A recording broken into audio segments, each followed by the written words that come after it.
J'aimerais vous faire une comparaison. La Première Guerre mondiale a eu lieu en 1914 jusqu'en 1918. Elle a tué 10 millions de morts. La Deuxième Guerre est allée de 1939 à 1945. Elle a tué 78 millions de morts. Fois combien? Fois 7. Fois 7. Pourquoi? Parce que de 1918 à 1939, il y a eu développement technologique, il y a eu 7 fois plus de morts. Et là, maintenant, c'était en 1945. Si maintenant, mes frères, en 2023, il y a guerre, nous tous, nous sommes morts. Nous tous. Je vois des gens qui s'amusent à écrire sur Internet, bientôt la guerre mondiale. Guerre mondiale. Frère, les nations développées ont assez d'armes pour nous tuer, nous tous. Imagine que Poutine lance Satan 2. L'Amérique lance Ange 2. Et puis le Coréen lance Dragon 4. Vous allez mourir. Et vous savez ce qui tue lorsqu'on parle de la bombe d'Hiroshima? Ce qui a plus tué, ce n'était pas là où la bombe était tombée. Ce sont les déflagrations de la bombe. C'est-à-dire elle tombe ici, mais il y a un souffle qui va aller et aller. Même après le souffle, le lieu est radioactif. Les gens attrapent des maladies et meurent. Mais cette bombe-là, ce n'est rien par rapport aux bombes qu'il y a aujourd'hui. Voici mes frères.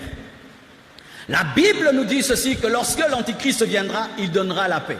Pourquoi? Parce qu'il va trouver un monde en guerre. Il va trouver des gens qui recherchent la paix. C'est pourquoi il va mentir. Il va dire, venez à moi, je vous donnerai la paix. Il va donner la paix pendant un temps. Et ensuite, lorsqu'il aura la confiance de l'humanité, il va se déclarer Dieu. Il va réclamer l'adoration. C'est alors qu'Israël va comprendre que c'était le fils du diable. Mais sachez que la venue de Jésus sera précédée par la guerre. Et la venue de l'Antichrist sera précédée par la guerre. Étant donné que l'homme grandit en intelligence et en technologie, mais tout en grandissant en intelligence et en technologie, l'homme grandit dans le mal, ce qui fait que cette technologie est utilisée dans le mal. Et si Dieu ne freine pas la méchanceté de l'homme, c'est l'homme qui va détruire cette planète. Mais voici ce qui va arriver.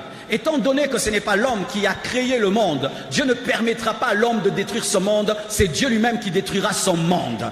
Ce qui fait que Jésus reviendra à la bataille de l'Armageddon, la troisième guerre mondiale, afin de l'arrêter pour établir un règne de 1000 ans, afin qu'il donne un cours d'administration et de leadership à tous les politiciens de la terre pendant 1000 ans. Ensuite, il va décider de détruire sa propre terre, pas l'homme. Mais le Palais du Peuple, nous invitons nos proches à partager les affiches sur les réseaux sociaux pour une grande mobilisation. Aujourd'hui, dans ce monde, il y a assez d'armes nucléaires pour détruire la planète.